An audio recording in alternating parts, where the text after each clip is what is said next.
Quando você tem uma ideia, é muito fácil você modificar, trazer melhorias para a minha ideia. O difícil é a ideia inicial. Eu tive a ideia inicial, cara, vou fazer um copo. Eu faço um copo todo torto. Fala, vamos pôr uma alcinha no copo? Vamos fazer um copo agora bonito, uma taça. Melhoria, o primeiro... Então, o que vem depois seria do avião. O teco-teco lá atrás, hoje, os aviões são fantásticos, né?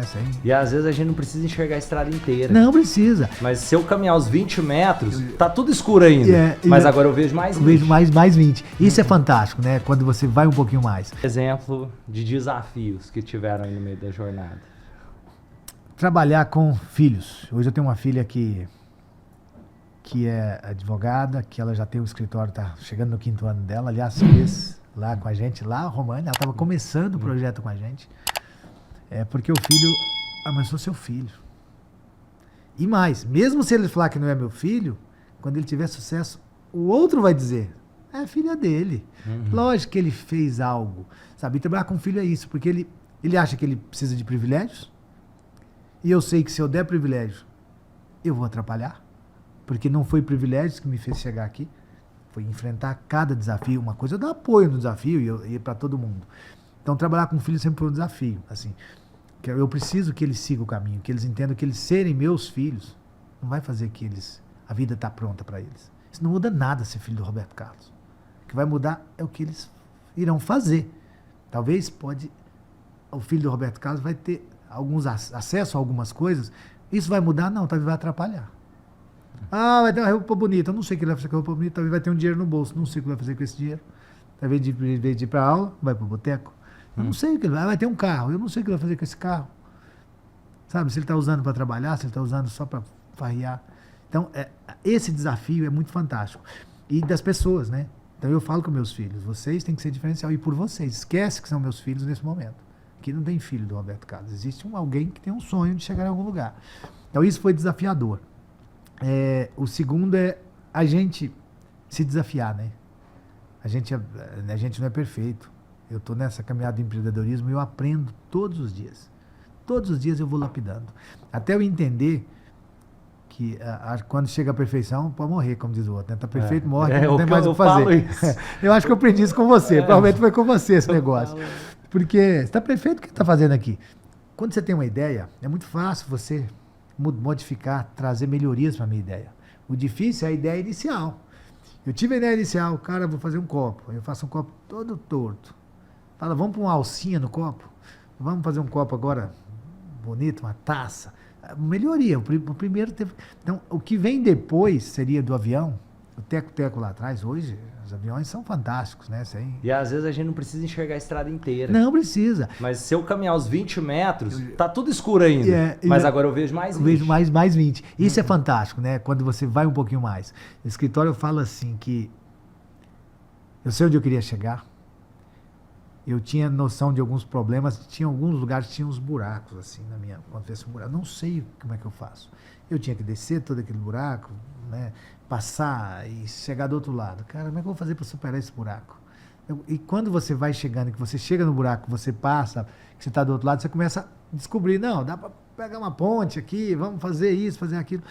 Você não pode ter medo, você tem que ir. Você não tem noção, a ideia é tudo perfeito. Quando você vai na prática, né? O que ia dar errado deu certo, o que ia dar certo deu errado. É mais ou menos assim. Isso não dá certo, a pessoa vai deu certo. Como que ele deu certo? Ele fez um detalhe, ele percebeu. Primeira pergunta, por que deu errado com você? Eu vou ajustar isso e vou fazer dar certo. Tem um ponto que me chamou a atenção aí, você falou sobre os filhos, o desenvolvimento, e eu tô numa fase assim também, né? Eu vou ter filha agora. Uma coisa, só para compartilhar, e eu quero ver também sabe o que eu tava pensando sobre? Porque às vezes a gente se questiona, nossa, como que eu vou fazer para o meu filho ter essa ambição se ele já nasce numa condição melhor do que o que eu vi, que eu fui construindo? Só que, por outro lado, também tem uma outra coisa que me chama a atenção. Porque mesmo depois de conseguir, certo, construir algum patrimônio, eu continuo tendo ambição. Então, não é sobre só eu não tenho, porque eu conheço pessoas que têm muito mais patrimônio do que eu e que têm mais ambição do que eu, e conheço pessoas que não têm nada, já não têm muita ambição. Então, às vezes também despertar essa fome não significa necessariamente que eu preciso ter vindo de um lugar pior ou menos favorecido. Mas eu preciso entender que, opa, eu posso caminhar com as minhas próprias pernas. Eu tenho capacidade de fazer e fazer dar certo e despertar um pouco dessa vontade. O que você faz aí com os filhos? O que você tem feito? Isso eu me perguntei muito e eu descobri uma coisa. Que se você foca no dinheiro, talvez fica sem sentido.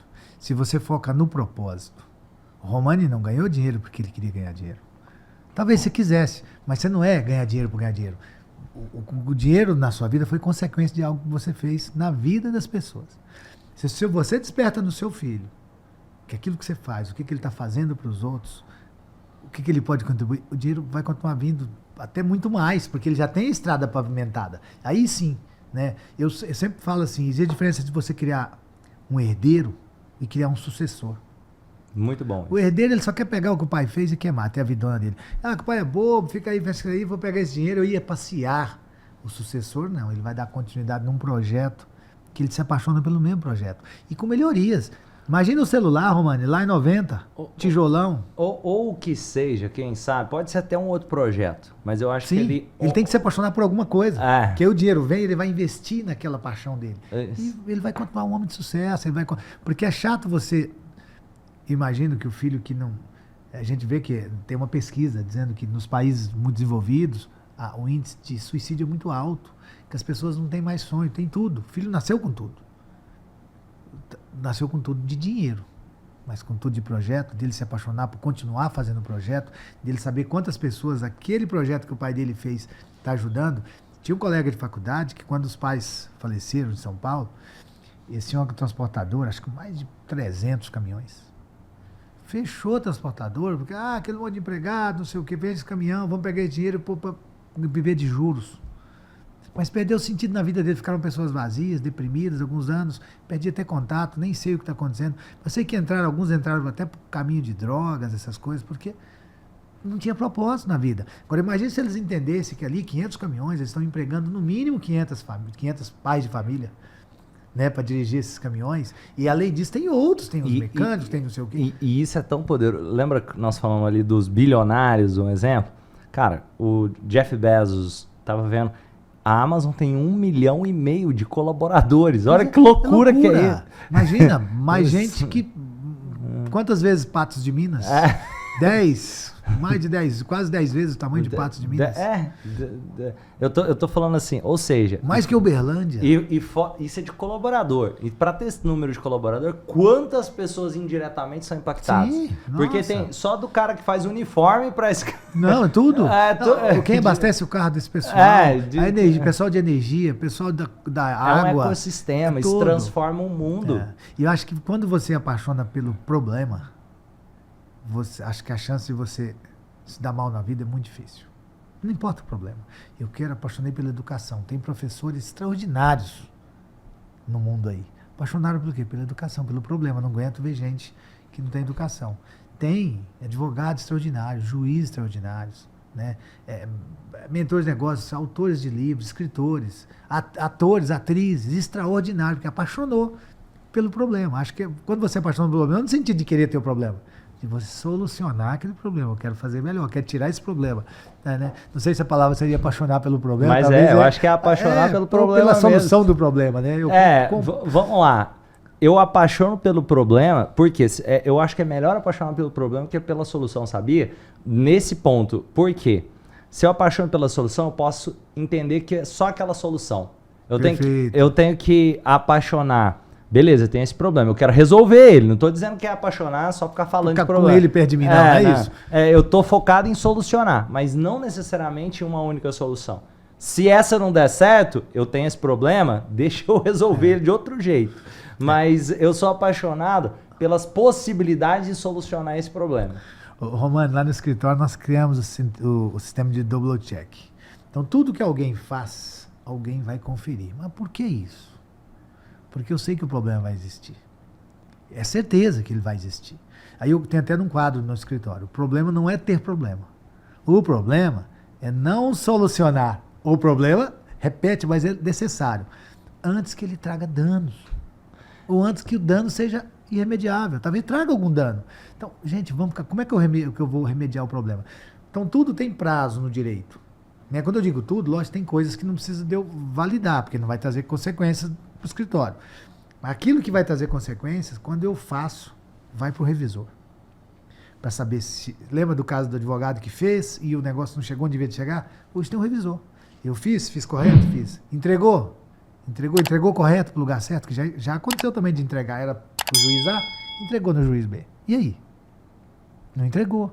Então hoje, entregou no juiz, pega aí, devolve aqui, juiz, você entrega a tempo. Então antes do prazo, eu sempre trabalho com D-1, às vezes -2, ou seja, antes do dia fatal, eu tenho que passar pelo revisor. Porque se deu problema, ele consegue salvar o resultado que a gente queria. E tem uma coisa que eu falo isso aqui pro meu time, eu falo, se você me trouxer um problema e não me trouxer como solucionar, você faz parte do problema. Sim, porque se você não pensa como solucionar, não adianta, só o problema em si, me traga, não deixa o problema, mas vamos pensar, na sua experiência, como poderia solucionar? E todo o problema do escritório, primeiro que eu pergunto, vamos estudar o fluxo, por onde veio? Não, doutor, mas não é melhor resolver, não, calma, vamos lá, vamos ver o porquê.